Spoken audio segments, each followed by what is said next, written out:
नमस्कार साथियों। आतंकवाद जिस तरह से हो रहा है, क्या कहूँ आपसे। पर पुलवामा आतंकवादी अटैक के वक्त भी मैंने कहा था कि मुझे लग रहा है कि ये राजनीतिक षड्यंत्र के तहत का आतंकवाद है। कुछ लोगों ने टीका की, कुछ अंध और भुंड भक्तों ने गालियां भी बकी, पर वक्त जाते जाते उनके ही राज्यपाल ने कई सवाल उठाए और आज भी आप देखिए उसमें कुछ नहीं हुआ।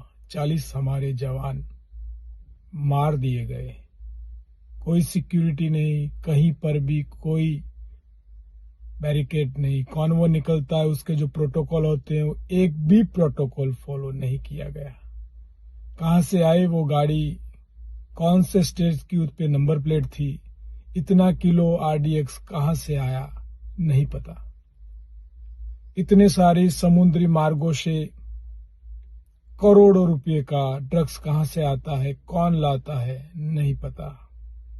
और आज मैं फिर कह रहा हूं कि कश्मीर में जब हुआ है उसमें भी मुझे स्पष्ट तौर पे कह रहा हूं, वक्त बताएगा, वक्त के हिसाब से सारी चीजें बाहर आएगी, कुछ छुपा नहीं रहेगा। पर ये सीधा मुझे लग रहा है और मुझे उसमें से राजनीतिक षड्यंत्र की बू आ रही है। ये राजनीतिक षड्यंत्र के तहत हुआ आतंकवाद मुझे लग रहा है। मैं चाहता हूं कि इसमें बड़ी बारीकता से जांच होनी चाहिए। ये अच्छी बात नहीं है। यहां पर भी कोई सुरक्षा नहीं, 1 घंटे तक कोई नहीं आया। कई वीडियो में कहा 1.5 घंटे तक कोई नहीं आया। और ये कैसे आतंकवादी थे।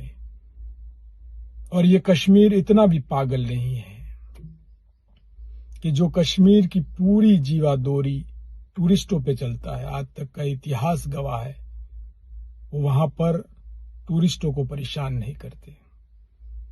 अपने पैर पे कुल्हाड़ी कौन मारेगा, बंदूक तान के धर्म के नाम पर अपने घर को कौन जलाएगा। मैं अपने घर को कौन जलाएगा इसलिए कह रहा हूं कि अगर जो ऐसा होता तो कश्मीर के लोग जानते हैं, कश्मीर में रहने वाले मिलिटेंट्स जानते हैं। आप समझिए, आतंकवादी ने मिलिटेंट्स सब अलग अलग होते हैं। खालिस्तानी जो खालिस्तान की मांग करते हैं, नक्सलवादी जो अपने जंगल जल की बात करते हैं, और मिलिटेंट्स जो आजाद कश्मीर चाहते हैं।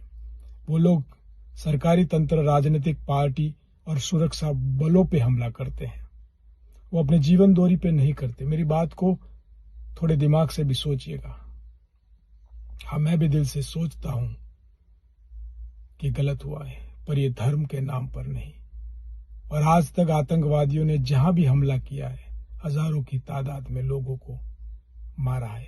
पकड़ पकड़ कर, सोच सोच कर, गिन गिन कर, जाति पूछी, धर्म पूछा, ये सारी बातों से नहीं मारा है। ये वो आतंकवादी नहीं है, ये सोची समझी साजिद के तहत बनाए हुए आतंकवादी है। और इससे कश्मीर बदनाम होगा, कश्मीरी बदनाम होंगे, लोग जाएंगे नहीं, वहां टूटेगा। 370 में भी लोग गुमराह हो रहे। 370 कलम नहीं हटाई दोस्तों, उसमें 35A हटाया गया है, जिसकी वजह से अदानी जी पूरी तरह से कश्मीर में अपनी जगह खरीद कर, वहां मिलने वाला केमिकल लेकर बिजनेस कर सके। कई महीनों तक ट्रकों को हाईवे जाम करके रोका गया। वहां के किसानों की सेव बिगड़ने लगी थी तो अदानी के आदमियों ने जाकर सौदा किया। ऐसी भी कई बातें हैं, मैं नहीं कह रहा, पर आप सब जानते हैं। वहां की लोकल मीडिया को आप देखिए। जिस सरकार के हवाई जहाज लोग भागकर रिटर्न आ रहे थे तो 10 गुना भाड़ा बढ़ाकर वसूल कर रही थी, वहीं वो कश्मीरी लोग अपने होटल का भाड़ा छोड़ रहे थे, अपनी गाड़ी का भाड़ा छोड़ रहे थे, मुफ्त में खाना पीना और सुरक्षा भी दे रहे थे। मैं नहीं कह रहा हूं, हजारों तादाद में हमारे ही लोगों ने वहां बैठकर वीडियो बनाया और वो कह रहे हैं। और एक तरफ सरकार पूरी तरह से लूट रही है। क्या लगता है आपको? सोचिएगा। हाँ, हम भावनाओं से जुड़ा हुआ भारत है, भावनाओं में बह जाते हैं, रोष और गुस्से में कहीं अपनी सही सोच खो देते। पर सोचिएगा कि कौन से आतंकवादी थे और ये कैसा आतंकवाद था, इसके पीछे क्या मकसद था। आतंकवादी का मकसद होता है लोगों को मारना, डर पैदा करना। पर धार्मिक कट्टरता फैलाना, इससे किसको फायदा होगा? उस आतंकवादी किसके मुनाफे के लिए काम कर रहे थे? उनका मकसद किसे प्रॉफिट करवाना था?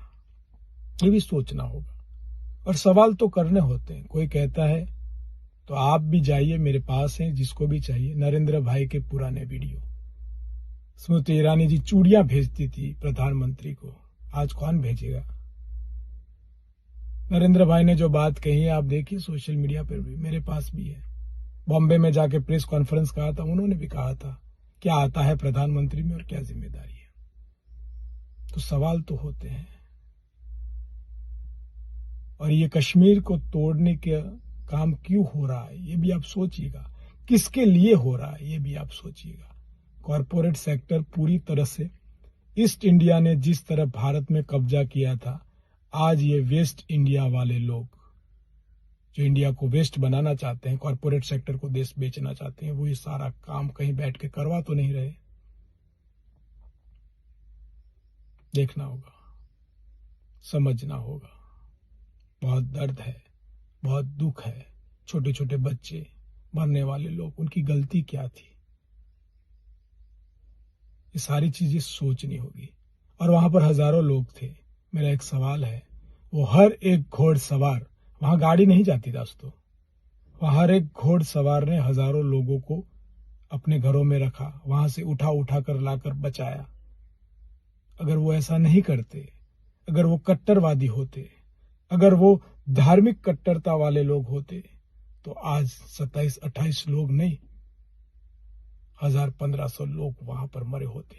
सोचिएगा एक बार, एक घोड़े सवार बचाते बचाते लड़ा और उसके भी सीने में गोली डाल दी।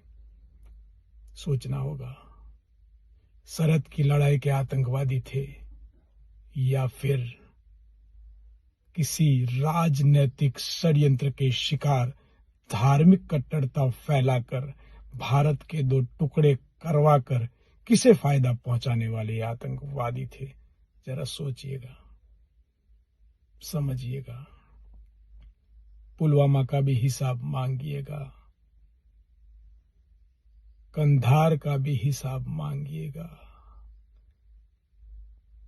26/11 का हिसाब जिस तरह से छाती ठोक कर मीडिया मांग रही थी, ए गोदी मीडिया, कुछ ना हो तो इस देश का नमक खा रहे हो, एक बाप की औलाद हो तो सरकार से जिस तरह पुरानी सरकारों से सवाल करते थे, इस नई सरकार से भी सवाल करना। और जरा इन सवालों पे गौर करना कि ये कहीं राजनीतिक षड्यंत्र तो नहीं है। सोचना होगा, समझना होगा और देखना होगा। धार्मिक आतंकवाद नहीं होना चाहिए, ना जाति की आतंकवाद होना चाहिए, ना प्रांत का आतंकवाद होना चाहिए, ना मिलिटेंट्स का आवाज होना चाहिए, ना खालिस्तान का आवाज होना चाहिए, ना नक्सलवादियों का आवाज होना चाहिए। पर ये तभी बंद होगा जब आप और मैं एक साथ मिलकर भारत को बचाने की मुहिम करेंगे।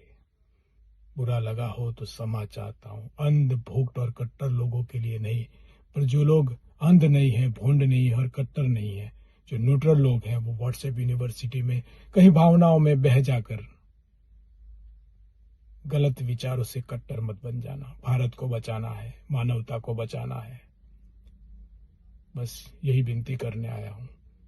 सवाल करेंगे, सरकार से ही करेंगे। वोट दिया है, जिताया है, मजबूत हाथों में सरकार को दिया है।